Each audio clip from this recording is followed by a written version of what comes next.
What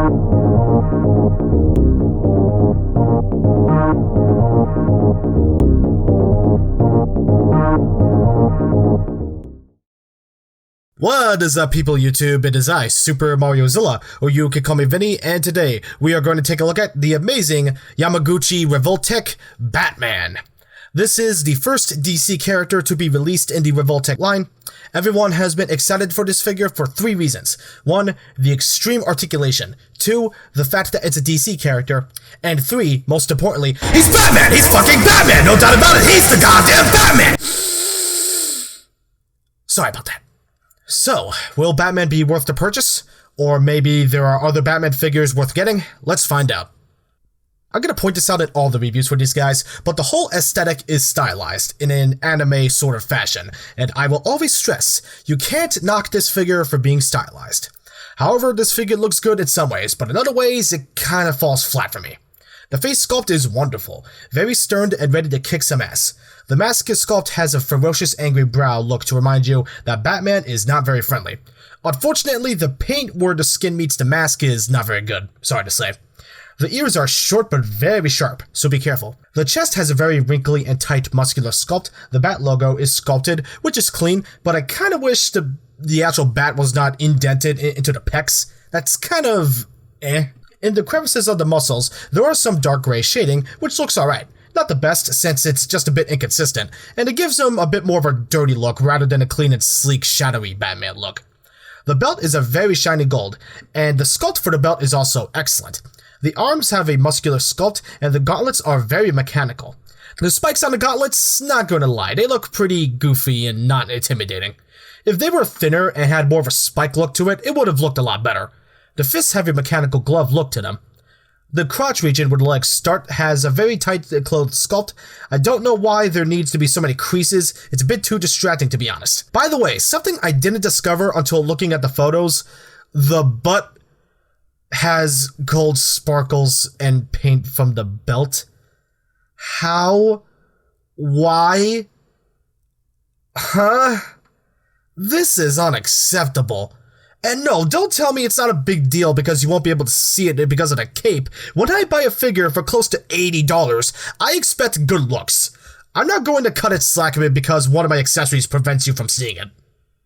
The leg sculpt is very muscular. We get some more creases in the clothes. On the back of the knees, it's pretty ew. Very blocky and not fluid at all. The boots on the knees have a mechanical-like sculpt and many recessed indents, and the look of the shoes is ruined because of the very noticeable bolts in the toes. Great. Definitely not a good situation because the choices for these looks are downright confusing. So Batman's articulation is standard for the amazing Yamaguchi Revoltech line, so let's take a look. Head is on a ball peg, and the neck is also on a ball joint. He can look this high up. Look this far down, which is not too good, but it could be worse. You can look side to side, lean side to side just a little bit. Shoulders, full 360. They can move about this far forward.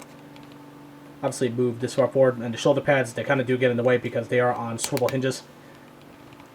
But they do allow for maximum articulation, so that's good. Elbows, on a single hinge, a single Revoltech joint moves way more than 90 degrees, so that's good. It's also on a ball joint, so it technically does act a little bit as the bicep swivel. Hands are on a wrist peg, a wrist hinge, swivel hinge. Pretty much standard. Ab crunch, you get crunch forward. Or his joint could pop off because he's Batman. I swear my ab crunch movement is not as good as others.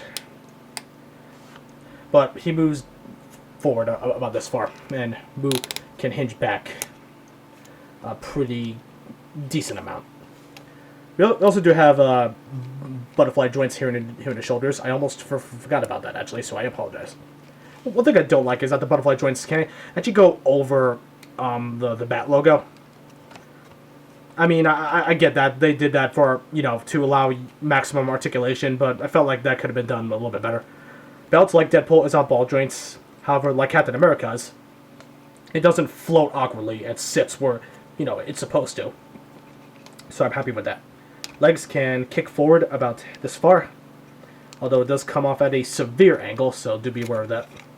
Kick back about this far, but again, comes out at a severe angle. Thighs can swivel, but it's that awkward thigh swivel that Spider-Man and Wolverine has. Knees are on a single hinge, moves way more than 90 degrees. Unfortunately, the knee pads, I don't understand why they did not give it a ball joint like Magneto's or Captain America's or Carnage's. That's just, stupid. Ankles can hinge about this far back, this far forward. However, you do have to tuck the front part in to the boot if you wanted to go forward. Otherwise, it's just gonna, Ankle rocker is phenomenal, and toes are on a hinge. Cape.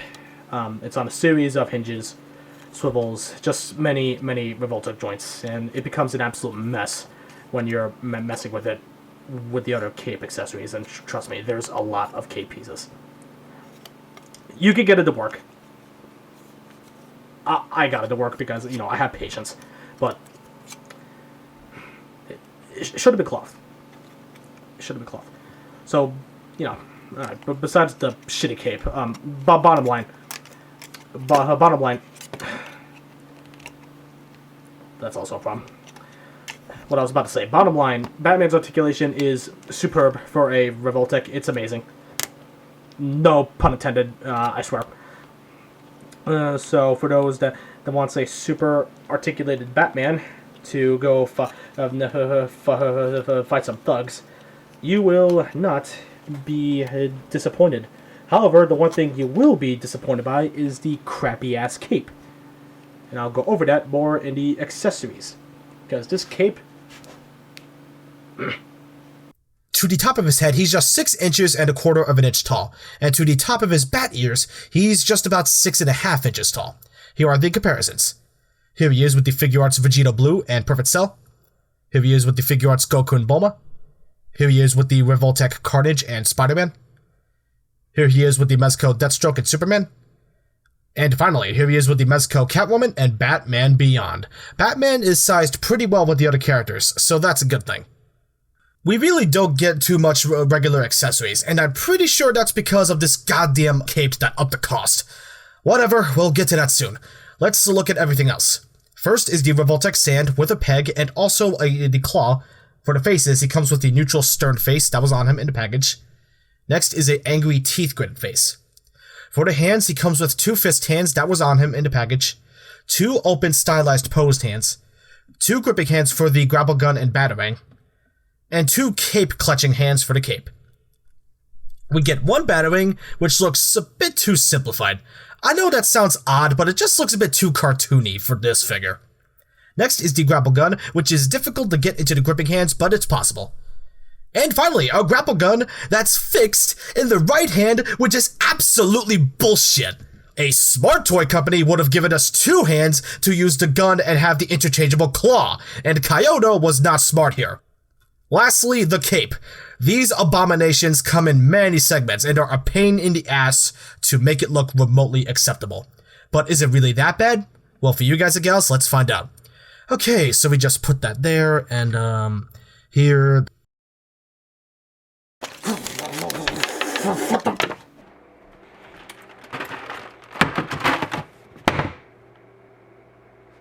The cape doesn't work. It's a goddamn mess. It took me 30 freaking minutes just to pose it this way. What the flying fuck is this bullshit? Don't use these. Throw them away. And just for the love of God, use a cloth cape.